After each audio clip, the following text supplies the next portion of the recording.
Muy buenos días, hermanos, el Señor les bendiga. Vamos a estar pues dando inicio a nuestro servicio de adoración hoy, 25 de mayo de 2025.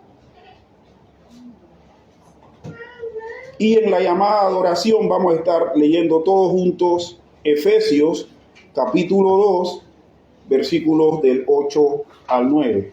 Vamos a tener una lectura de este texto. Se va a estar leyendo desde acá y posteriormente tendremos un preludio instrumental. Efesios capítulo 2, versículos del 8 al 9, dice así.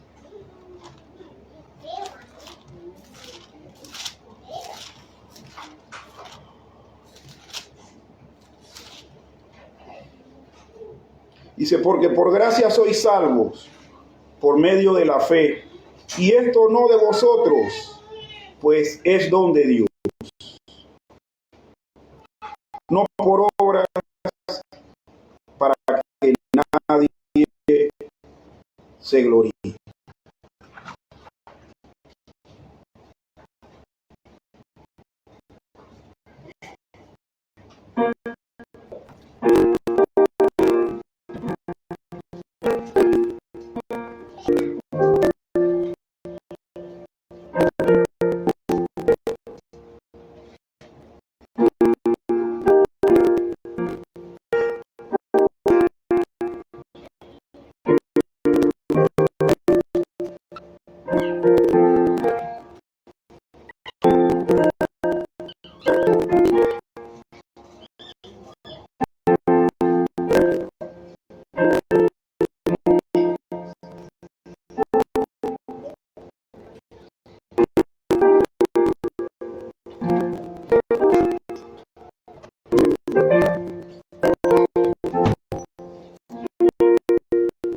Les invito a todos a ponernos de pie y que estemos buscando en nuestra Biblia, cada una de las Biblias, Evangelio según San Juan, capítulo 1, versículos del 12 al 18, y vamos a tener una lectura alternada, una lectura antifonal, y posteriormente estaremos todos entonando el himno 560, Roca de la Eternidad. ¿Bien? Sí, de pie todos, hermanos. De pie y de manera alternada leemos este texto.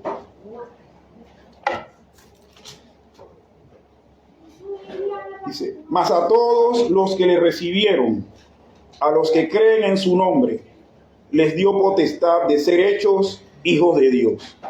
Los cuales no son engendrados de sangre, ni de voluntad de carne, ni de voluntad de varón, sino de Dios. Y aquel Verbo fue hecho carne, y habitó entre nosotros, y vimos su gloria, gloria como del unigénito del Padre, lleno de gracia y de verdad. Juan dio testimonio de él y clamó diciendo, este es de quien yo decía, el que viene después de mí es antes de mí, porque era primero que yo.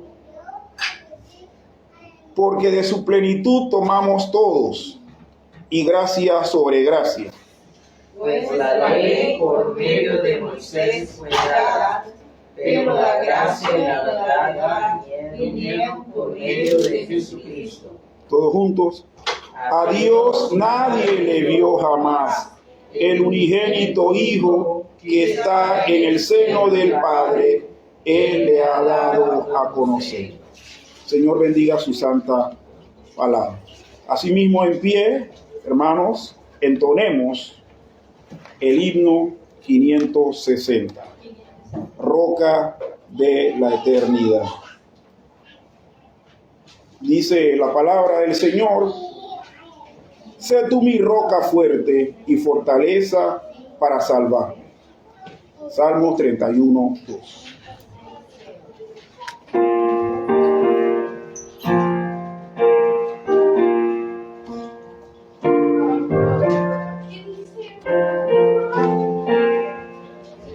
Roca de la eternidad, fuiste abierta tú por mí, sé mi escondedero fiel, solo encuentro paz en ti, rico limpio manantial, en el cual lavado fui, aunque sea siempre fiel, aunque llore sin cesar, del pecado no podré justificación lograr, solo en ti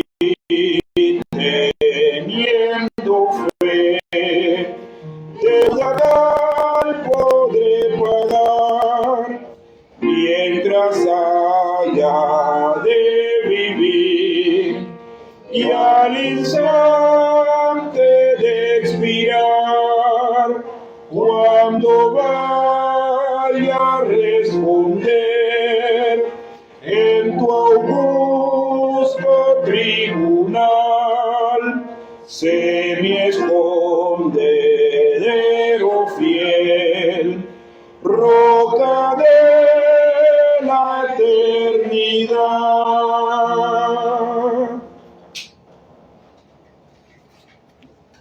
Voy a estarle pidiendo a mi hermano José Vargas que nos esté guiando en un tiempo de oración de gratitud.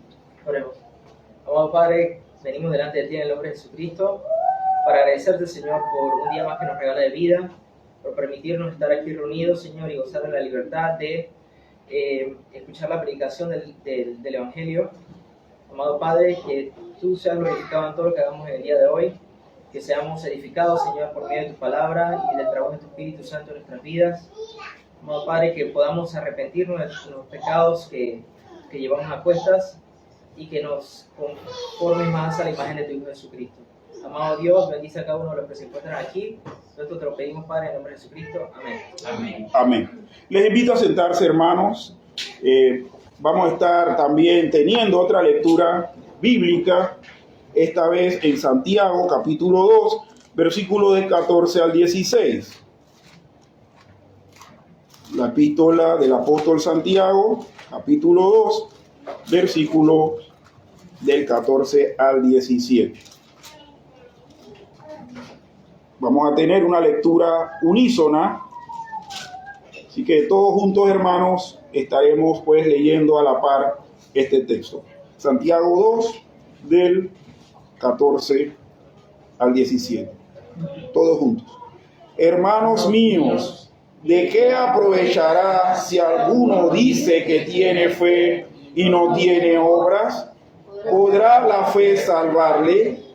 Y si un hermano o una hermana están desnudos y tienen necesidad del mantenimiento de cada día, y alguno de vosotros le dice: id en paz, calentados y saciados, pero no les dais las cosas que son necesarias para el cuerpo, ¿de qué aprovecha? Así también la fe, si no tienes obras, es muerta en sí misma. Amén.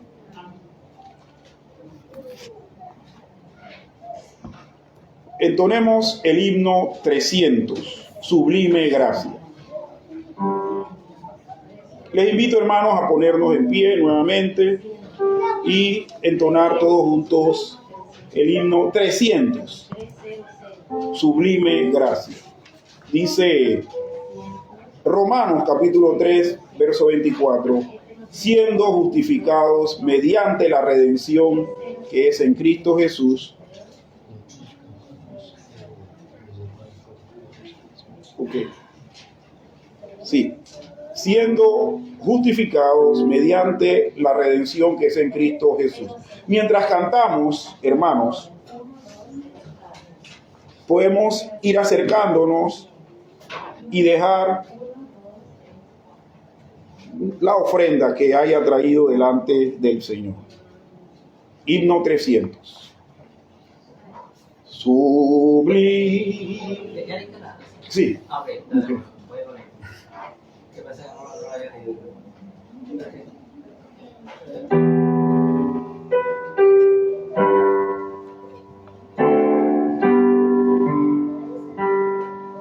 Sublime gracia del Señor, que un infeliz salvó. Fui ciego mas hoy miro yo, perdido y él me halló. Su gracia me enseñó a temer, mis dudas ahuyentó. Oh, cuán precioso fue a mi ser cuando Él me transformó. En los peligros fue aflicción que yo he tenido aquí. Su gracia siempre me libró y me guiará feliz.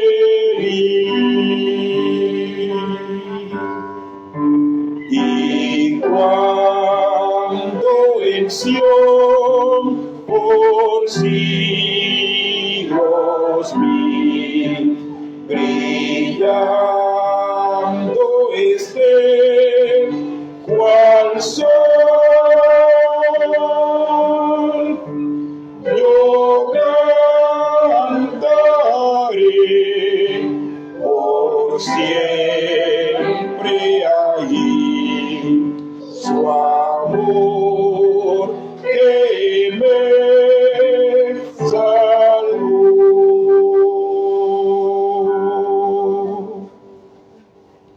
Inclinemos todos nuestros rostros y oremos al Señor.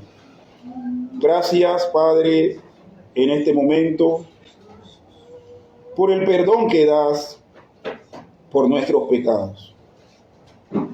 También, oh Dios,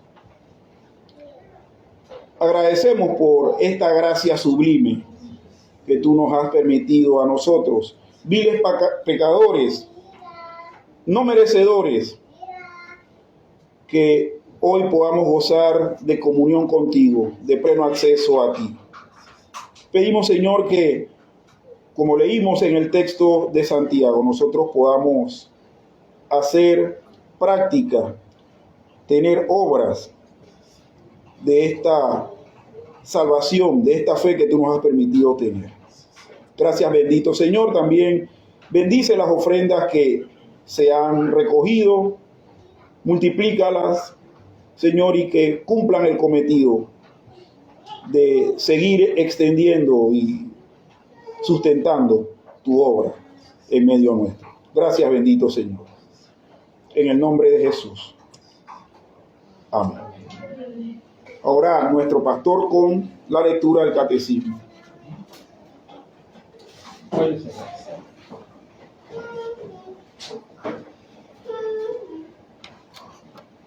Vamos confesar nuestra fe con la lectura de las preguntas 19 a 21 del Catecismo Menor de Westminster. La pregunta 19 dice: ¿en qué consiste la miseria del estado en que cayó el hombre? Por su caída, todo el género humano perdió la comunión con Dios, está bajo su ira y maldición y expuesto a todas las miserias de esta vida actual, a la muerte misma y a las penas del infierno para siempre. Pregunta 20. ¿Dejó Dios a todo el género humano morir en su estado de pecado y de miseria? Como Dios de su propia soberana voluntad había elegido desde el principio a los que iban a gozar de la vida eterna, entró en una alianza de gracia para liberarlos de su estado de pecado y de miseria, introducirlo en un estado de salvación por medio de un Redentor. Pregunta 21. ¿Quién es el Redentor de los elegidos de Dios? El único Redentor de los elegidos de Dios es el Señor Jesucristo, el Hijo eterno de Dios, quien se hizo hombre y así era y permanece para siempre, Dios y hombre en dos naturalezas distintas y una sola persona. Ahora, hermanos, vamos a leer el texto que encuentras en Hebreos capítulo 2, de 1 a 4.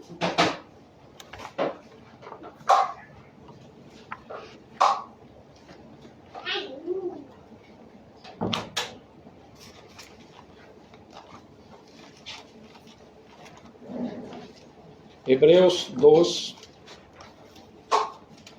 de 1 a 4. Yo voy a hacer la lectura, esta lectura de manera alternada.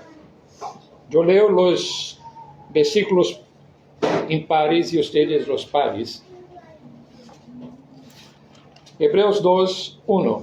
Portanto, es necesario que con más diligencia atendamos a las cosas que hemos oído, no sea que nos deslicemos. Porque si la palabra dicha por medio de los ángeles fue firme, y toda transgresión y desobediencia recibió justa retribución, ¿cómo escaparemos nosotros si descuidamos una salvación tan grande, la cual, habiendo sido anunciada primeramente por el Señor, nos fue confirmada por los que oyeron? testificando Dios juntamente con ellos, con señales y prodigios, esos milagros y repartimientos del Espíritu Santo según su voluntad. Amén. Amén. Vamos ponernos de pie para cantarmos el himno 410. Y yo invito al hermano César para que pueda conducirnos. 410. 410. 410. Los que te aman sean como el sol cuando sale en su fuerza. Que mi vida entera esté. Les pido nos pongamos en pie.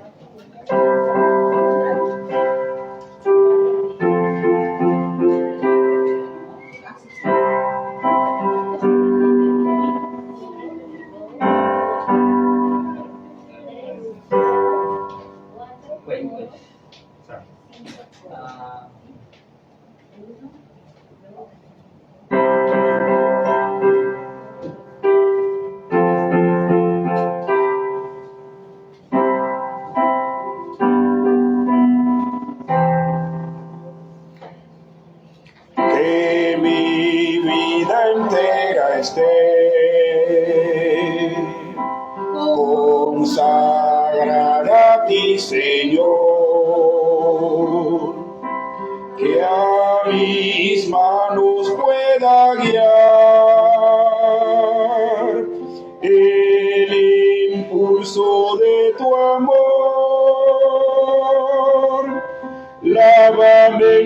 sangre Salvador. Límpiame de toda mi maldad.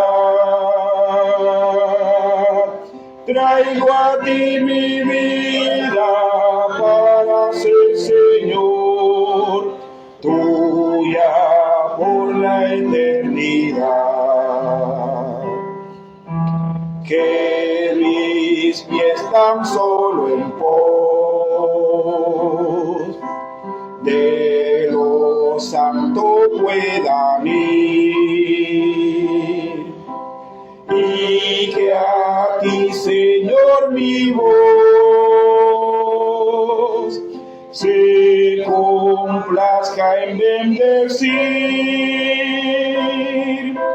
Lávame en tu sangre, Salvador. Límpiame de toda mi maldad. Traigo a ti mi vida para ser Señor, tuya por la eternidad. Que mi tiempo todo esté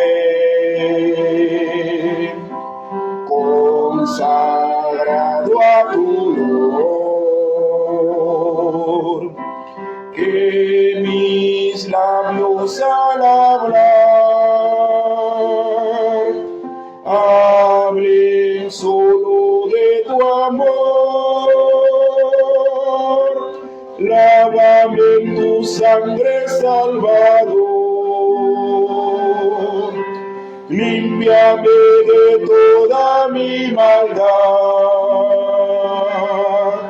Traigo a ti mi vida para ser Señor, tuya por la eternidad.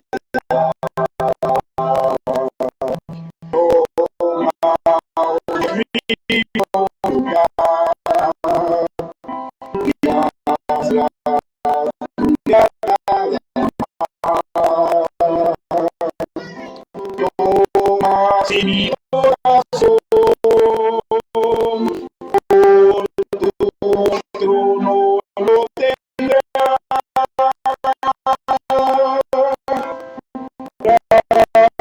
en tu sangre, Salvador, límpiame de toda mi maldad. Traigo a ti mi vida para ser Señor, tuya por la eternidad. Toma tu mi amor que hoy a tus pies vengo a poner. Toma todo lo que soy, todo tuyo quiero ser. Lávame en tu sangre, Salvador. Límpiame de toda mi maldad. Traigo a ti mi vida para ser Señor, tuya por la eternidad. Amén. Vamos a estar teniendo el tiempo pues con el pacto.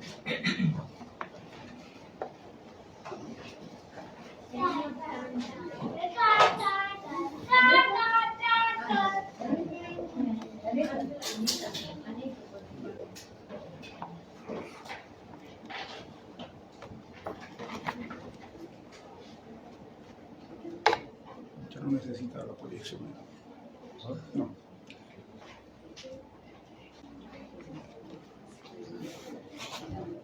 Hermanos, les invito a que abram sus Biblias en 1 Juan.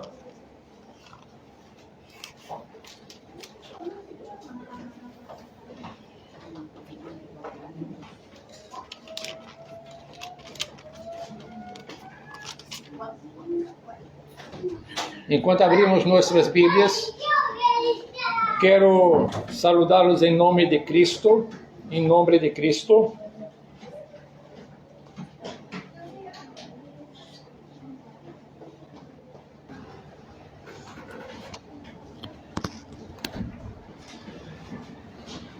Y hoy nosotros vamos al capítulo 5 de 1 Juan.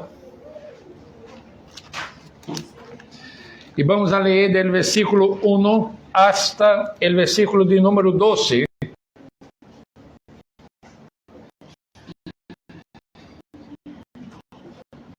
Y mientras hago la lectura para ustedes, les pido que vayan el texto bíblico con reverencia a la palabra de Dios. 1 Juan capítulo 5, versículo 1 dice: todo aquel que cree que Jesús es el Cristo es nacido de Dios, y todo aquel que ama al que engendró, ama también al que ha sido engendrado por él. En eso conocemos que amamos a los hijos de Dios, cuando amamos a Dios y guardamos sus mandamientos. Pues ese es el amor a Dios, que guardemos sus mandamientos, y sus mandamientos no son gravosos. Porque todo lo que es nacido de Dios vence al mundo, y esta es la victoria que ha vencido al mundo, nuestra fe. ¿Quién es el que vence al mundo? Sino el que cree que Jesús es el Hijo de Dios. Este es Jesucristo que vino mediante agua y sangre, no mediante agua solamente, sino mediante agua y sangre. Y el Espíritu es el que da testimonio, porque el Espíritu es la verdad. Porque tres son los que dan testimonio en el cielo: el Padre, el Verbo y el Espíritu Santo. Y estos tres son uno. Y tres son los que dan testimonio en la tierra: el Espíritu, el agua y la sangre. Y estos tres concuerdan. Si recibimos el testimonio de los hombres, mayor es el testimonio de Dios, porque este es el testimonio con que Dios ha testificado acerca de su Hijo. El que cree en el Hijo de Dios tiene el testimonio en sí mismo. El que no cree a Dios le ha hecho mentiroso, porque no ha creído en el testimonio que Dios ha dado acerca de su Hijo. Y este es el testimonio, que Dios nos ha dado vida eterna, y esta vida está en su Hijo. El que tiene el Hijo tiene la vida. El que no tiene el Hijo de Dios no tiene la vida. Vamos a orar. Padre, gracias una vez más por la salvación en Cristo Jesús, por tu amor y gracia. Gracias porque podemos abrir las Escrituras y estudiarla. Y pedimos que ahora que estamos delante de tu palabra, que a través de tu Espíritu el Señor mismo transforme nuestra mente y corazón, para la gloria de tu nombre. En el nombre de Jesús. Amén. Hermanos, ¿alguna vez nos hemos preguntado qué significa creer en Jesús? En nuestro mundo actual, la palabra fe puede significar casi cualquier cosa. Juan escribía a una comunidad confundida por los falsos maestros que decían tener una fe superior, pero cuyas vidas contradecían las enseñanzas de los apóstoles. En medio de esa confusión, Juan nos dibuja un retrato claro y completo de la fe verdadera. En 1 Juan capítulo 5, del verso 1 a 12, nos muestra un camino que comienza con creer en Jesús como el Cristo.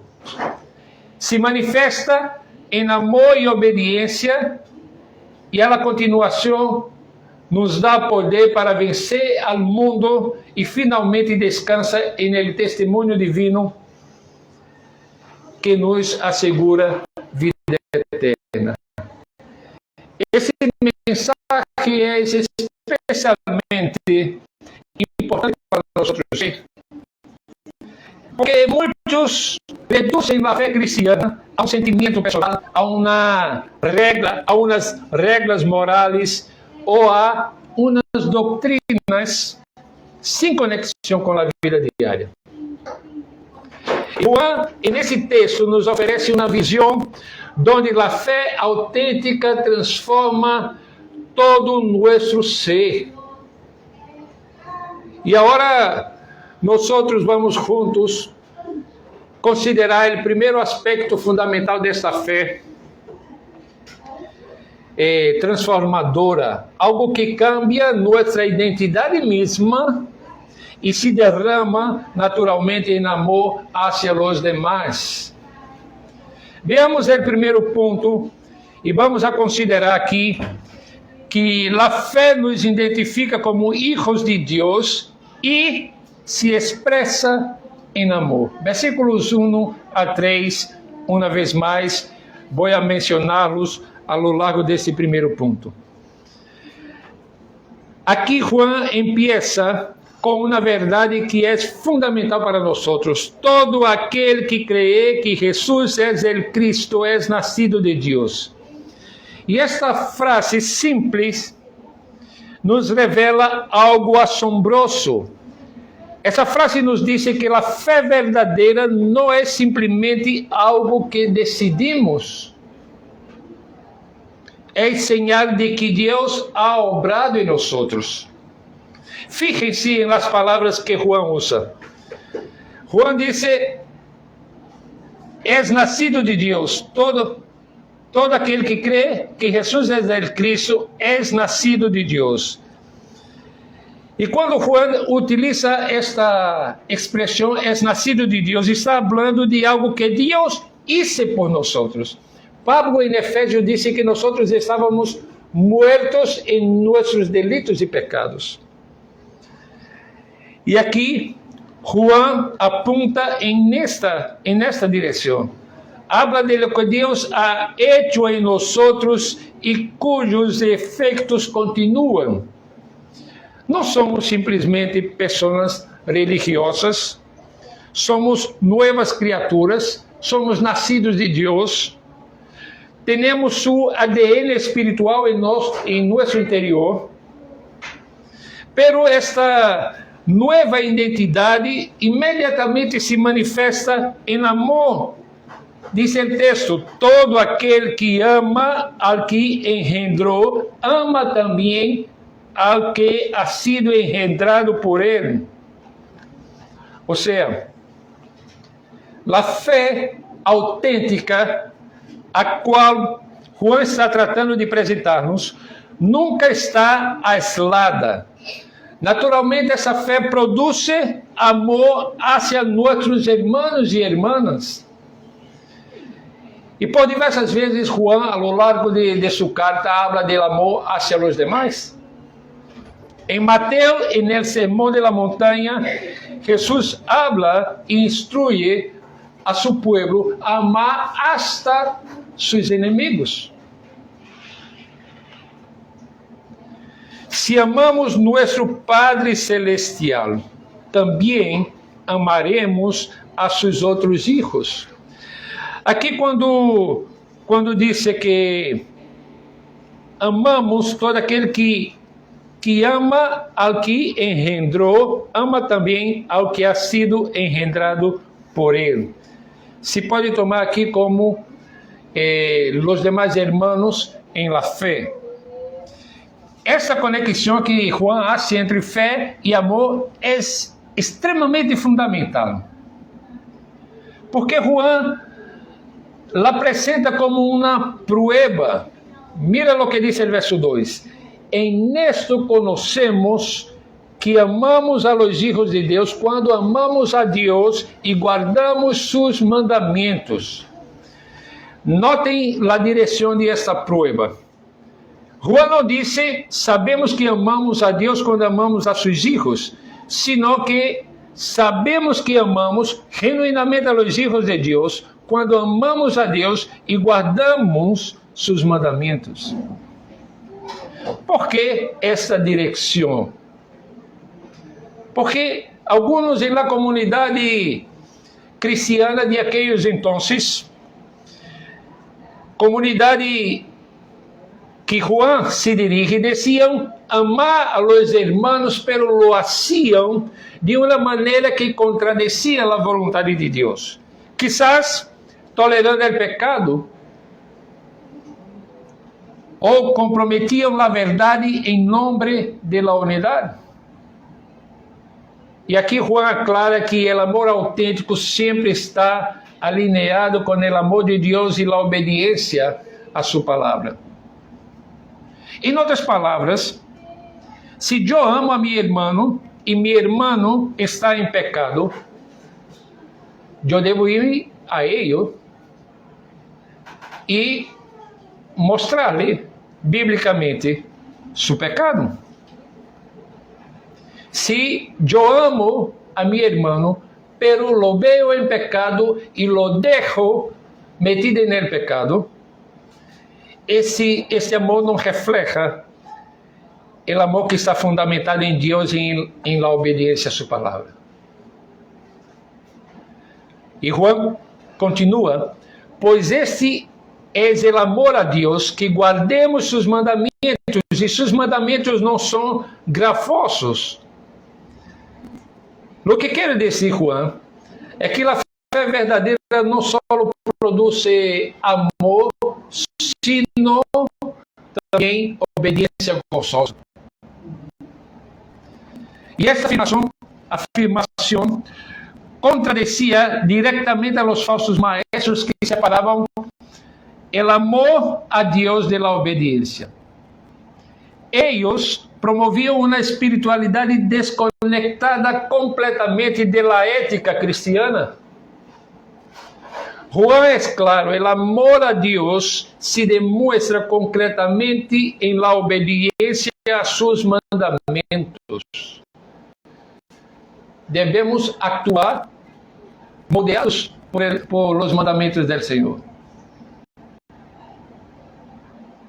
E por que não são pesados?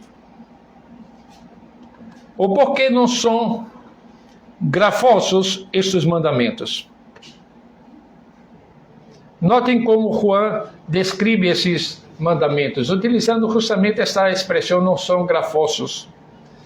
E não são gravosos porque os mandamentos de Deus não são cargas pesadas impostas para limitar nossa liberdade. São expressões de seu amor que nos guiam hacia a vida abundante que Ele deseja para nós. E uma vez mais, por que não são pesados para o crente? Eu posso dizer a partir desse texto que os mandamentos de Deus não são pesados porque nascem do amor de Deus, não de seu desejo de controlar-nos, porque o Espírito também nos capacita internamente para obedecê-los.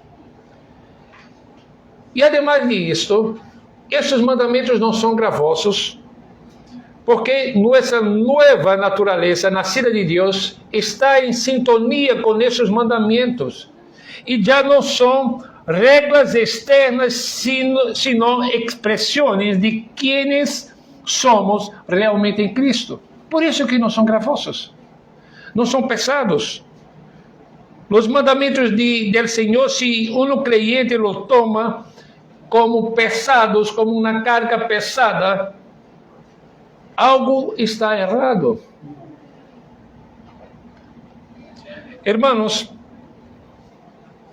han experimentado essa transformação que se manifesta em amor e obediência? Se bem, principalmente como hijos de Deus, amam a seus irmãos em Cristo não por afinidade natural, sino porque são amados de Deus, encontram que os mandamentos de Deus são expressões de seu amor, não cargas pesadas. Creio que estas perguntas podem ajudar-nos a uma avaliação quanto a este primeiro ponto. Pero Juan não para aí no verso 3. Aqui Juan nos habla de uma fé autêntica que transforma nossa identidade e relações. Pero agora veamos como essa mesma fé nos capacita a enfrentar os desafios do mundo que nos rodeia. E este é o segundo ponto, a fé que nos dá vitória sobre o mundo. E aqui eu vou considerar os versos 4 e 5.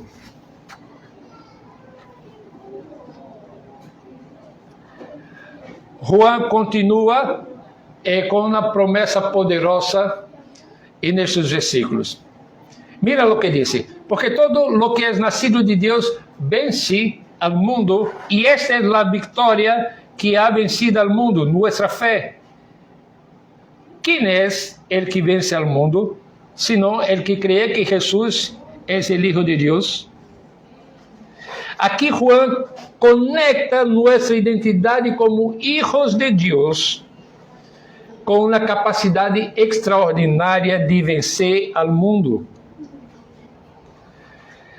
Mira, quando uno empieza a estudar os escritos de Juan, luego se dá conta de que o mundo, quando Juan utiliza esta expressão, não se refere principalmente ao planeta Terra ou às pessoas, sino é uma referência direta ao sistema de valores e poderes que se opõem a Deus. E é esse ordem social caído que promove o orgulho, a codicia e os desejos egoístas. E Juan lo describe nesses termos em 1 Juan capítulo 2, versículo 16, quando habla de los deseos de la carne, los deseos de los ojos y la vanagloria de la vida. Essa é essa referência que Juan hace a esse sistema caído de valores e de poderes que se opõem a Deus. O que quer dizer, además disso, Juan com esses versículos? Quer dizer que a fé autêntica nos permite resistir à pressão de conformar-nos a esse sistema. Aqui Juan nos dá uma nova perspectiva, novos valores e novas prioridades. Aqui Juan nos mostra de maneira muito clara que a fé verdadeira nos libera da tirania, da opinião pública, do consumismo desenfrenado, da búsqueda obsessiva de status. Essa fé verdadeira nos permite dizer não a lo que o mundo considera indispensável e dizer sim a lo que Deus valora, incluso quando isso nos hace parecer diferentes. Hermanos, mira a sociedade onde vivimos hoje em dia. A pressão vem de todos os lados para que a igreja se conforme a este novo patrão familiar, a novo patrão estabelecido quanto à sexualidade e tantas outras coisas. Delante dessa realidade, devemos tomar em sério o que disse Juan, que essa fé autêntica nos permite dizer não a estas coisas do mundo. Esta vitória não é algo que logramos por nosso esforço, e Juan é claro quanto a isso também. Esta é a vitória que ha vencido o mundo, nossa fé. A vitória já está assegurada. Aqui la temos de maneira muito clara.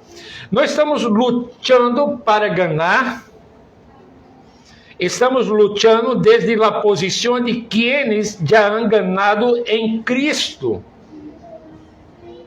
Y nuestra fe nos conecta con la victoria de Cristo. Y esta fe victoriosa tiene un contenido específico. El texto bíblico sigue diciendo: ¿quién es el que vence el mundo, sino el que cree que Jesús es el Hijo de Dios?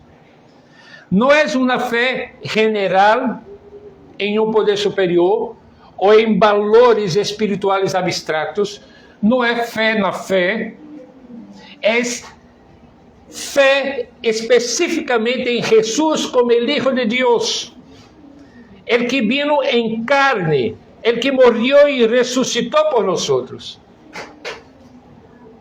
Essa verdade, quando la creemos de coração, nos transforma desde dentro e nos capacita a resistir às pressões da sociedade nesse mundo caído.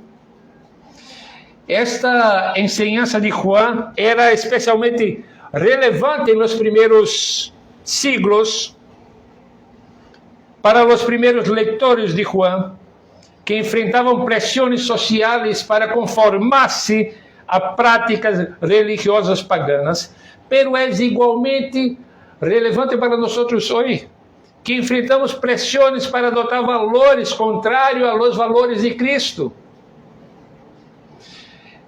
Perguntemos-nos, irmãos, ¿estamos experimentando essa vitória sobre o mundo? Nuestra fé em Cristo nos está capacitando para resistir à pressão e conformar-nos a los valores dominantes de nossa cultura, quando contradice os valores do reino de Deus. Vemos evidência em nossa vida de que estamos sendo transformados por la renovação de nossa mente, em lugar de ser moldeado por los patrones de este mundo.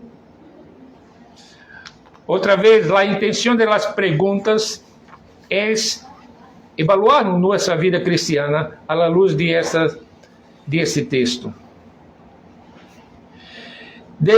Depois de ver os efeitos transformadores da fé, profundicemos agora em seu fundamento, porque nossa fé não está construída sobre a arena, sino sobre o testemunho firme e confiável de Deus mesmo.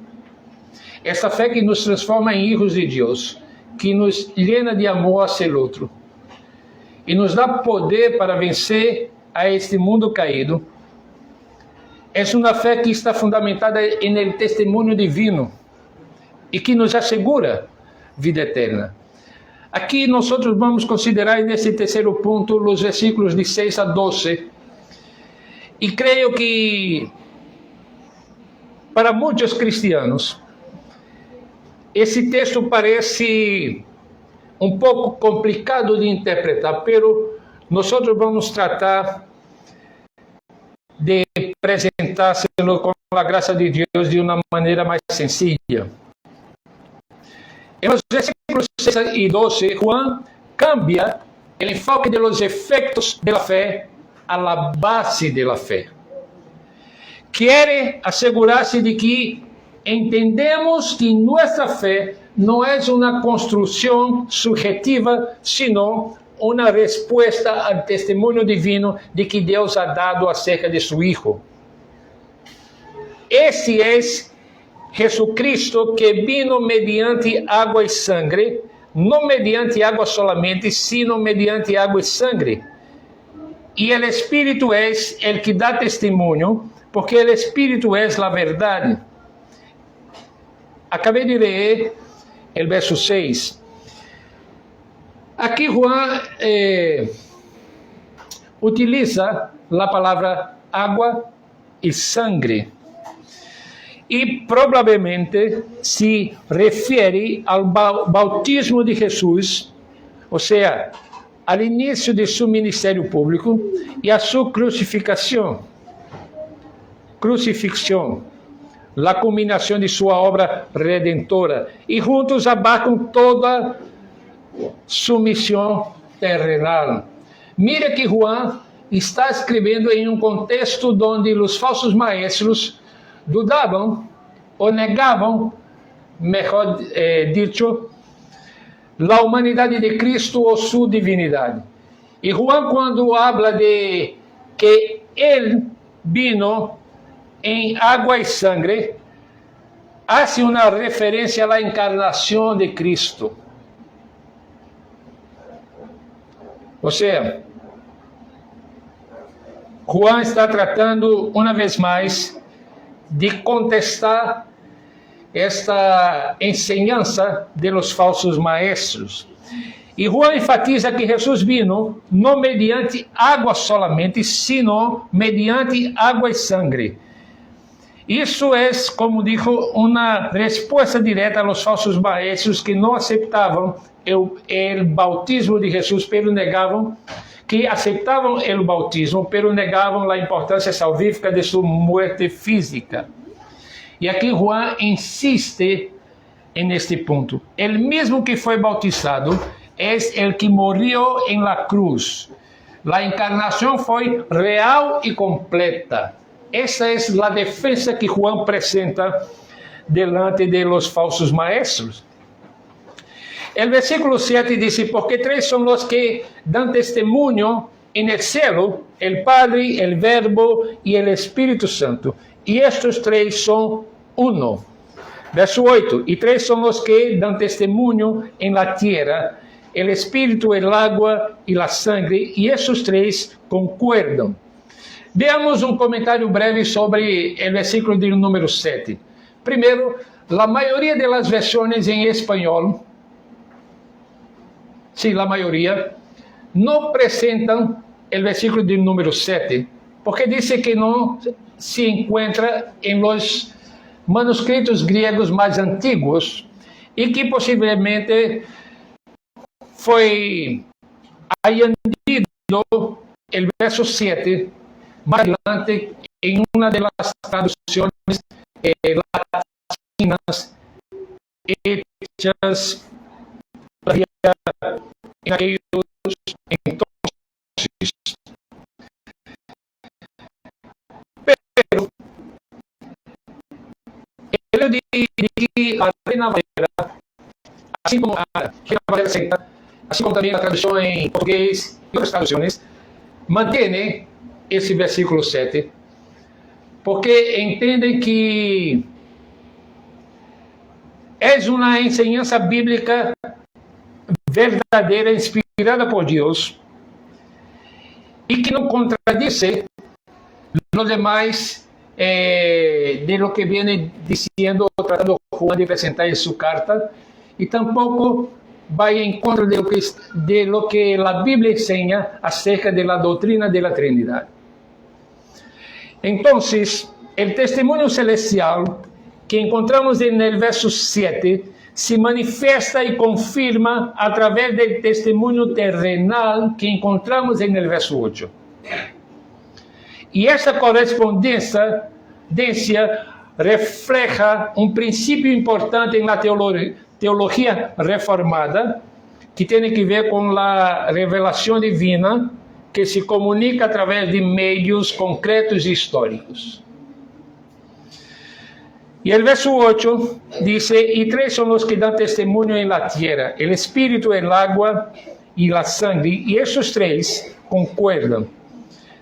Aqui Juan apresenta um testemunho triple, quizás evocando o princípio legal de que por boca de 2 ou 3 testigos se decidirá todo o assunto, basado em Deuteronômio capítulo 19, versículo 15.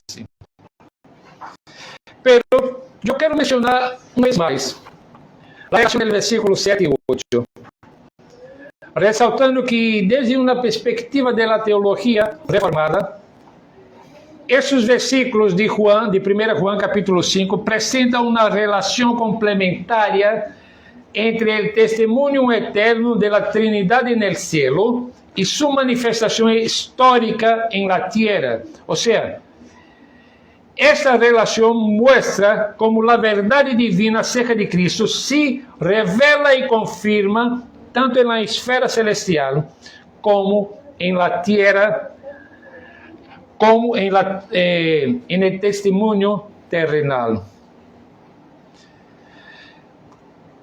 Pero todavía es necesario decir también acerca de la importancia de ese testimonio, que Juan pasa a subrayarlo en el verso 9 y 10, diciendo: si recibimos el testimonio de los hombres, mayor es el testimonio de Dios, porque este es el testimonio con que Dios ha testificado acerca de su Hijo.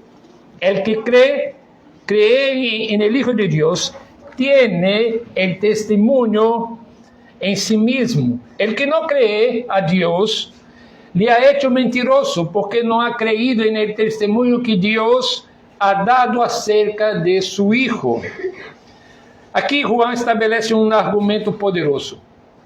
Juan va a decir: si aceptamos el testimonio de los hombres en asuntos cotidianos, como tribunales, contratos, relaciones, o mismo el testimonio de los apóstoles, cuanto más deberíamos nosotros aceptar el testimonio de Dios, que es absolutamente confiable. Rechazar ese testimonio es en hecho llamar a Dios mentiroso, y esta es una acusación gravísima. ¿Y cuál es el contenido de ese testimonio? Juan lo resume en los versículos 11 y 12. Y este es el testimonio, que Dios nos ha dado vida eterna. Y esa vida no es un concepto abstracto, sino una realidad personal que reside en su Hijo. Tener esta vida significa tener el Hijo. Está en relación personal con Cristo. No es simplemente creer hechos acerca de Jesús, sino recibirlo a Él mismo como nuestro Salvador y Señor. Ese es el punto y la transformación, la base de la transformación de nuestra vida. Esta enseñanza de Juan estabelece el fundamento objetivo de nuestra fe. No creemos baseado en preferencias personales o experiencias subjetivas, aunque esas tengan su lugar. Creemos porque Dios mismo ha testificado acerca de su Hijo, y ese testimonio del Padre es absolutamente confiable. Y además, esta enseñanza nos da seguridad de salvación. Dice: si hemos recibido al Hijo por fe, tenemos vida eterna. No es algo que esperamos obtener en el futuro, es una posesión presente, es una acción con efectos adelante. Essa seguridade não produz complacência, sino gratitude e motivação para viver de maneira digna de este dom incomparável. Umas perguntas para ajudar-nos a refletir neste ponto. Está nossa fé fundamentada nesse testemunho divino? Hemos recebido não só informação acerca de Cristo, sino a Cristo mesmo. Experimentamos a vida eterna como uma realidade presente, não só como uma esperança futura. Vivimos com a segurança de que, teniendo al Hijo, temos todo o que necessitamos. Esta é a enseñanza que encontramos nesses primeiros 12 versículos de Juan. E agora podemos seguir para a conclusão. Aqui, hermanos, nós hemos recorrido o caminho que Juan traça nesse passagem, desde a natureza fundamental da fé, hasta suas manifestações e fundamentos mais profundos. Hemos visto aqui que a fé autêntica nos identifica como hijos de Deus. Se expressa em amor e em obediência. Nos dá vitória sobre o mundo. Se fundamenta no testemunho divino que nos assegura a vida eterna em Cristo. Esta visão integral da fé contrasta radicalmente com as versões fragmentadas que a menudo encontramos em nossa cultura.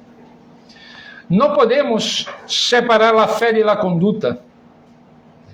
Não podemos ter uma fé cada domingo e os demais dias da semana guardá-la como uma coisa, como um acessório que nós lo tomamos quando temos interesse.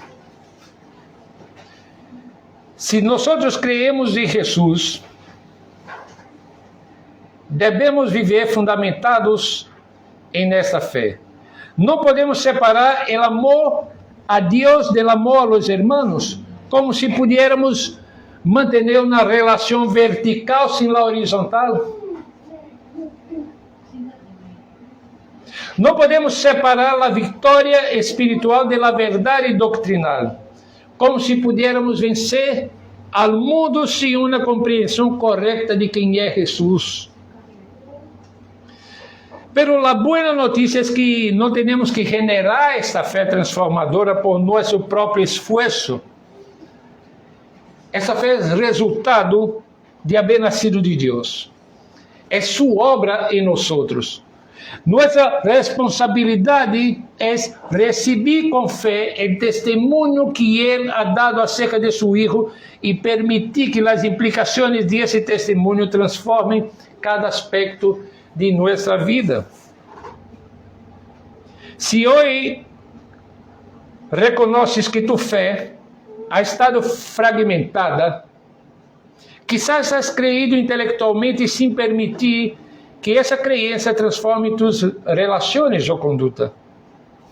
E a invitação é que recibas o testemunho completo de Deus acerca de seu Filho. Não só que Jesus é o Cristo que vino em carne, sino também que em Ele está a vida eterna que necessitamos. Uma vida que transforma desde dentro hacia fora. Agora, se has estado lutando com dúvidas sobre a autenticidade de tu fé, esse passagem te oferece critérios concretos para evaluá-la. Estás crescendo em amor hacia os irmãos, encuentras em los mandamentos de Deus expressões de seu amor, não cargas pesadas. Estás experimentando vitória sobre os valores e pressões do mundo. Tienes a segurança interna de que possuis vida eterna em Cristo. Essas são evidências de que has nascido de Deus. Agora, se reconheces áreas onde necessitas crescer, quizás em tu amor hacia certos irmãos, ou em tua atitude hacia alguns mandamentos, ou em tu resistência às pressões do mundo, recuerda que essa transformação é um processo. É o que os teólogos hablam de la santificação. É um processo de toda a vida. Lo importante não é a perfeição instantânea, sino a direção consistente, a perseverança. E se tu coração anela amar mais, obedecer melhor, experimentar mais plenamente a vida que está em el Hijo, isso mesmo é evidência de que o Espírito está obrando em tu vida. Irmãos, esta é uma enseñança preciosa e que deveríamos tomar quizá o resto do dia para meditar em ela um pouco mais. haciendo estas evaluaciones de cómo estamos avanzando o si estamos o no avanzando en la perseverancia de ese testimonio de Dios. Vamos a orar.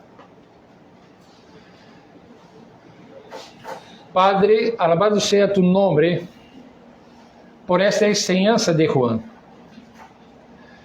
Gracias por inspirarlo a través de tu Espíritu. E pedimos que nos ayudes a evaluar como está nuestra vida cristiana a la luz de lo que acabamos de escuchar. Pedimos por tu gracia e misericórdia sobre nosotros. E pedimos que nos bendiga a lo largo de la semana, para que podamos viver tal e qual confessamos em termos de fé. Que podamos reflejar a Cristo em lo que decimos, hacemos em cada dia da semana, para a glória de tu santo nome, em nome de Jesus. Amém.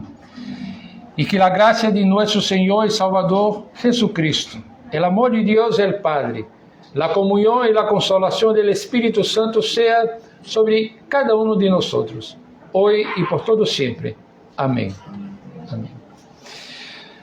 Vamos a amém triple. Amém. Amém.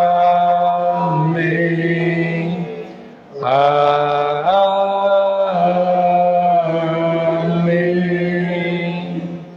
Amém. Hermanos, hoy vamos, además del café,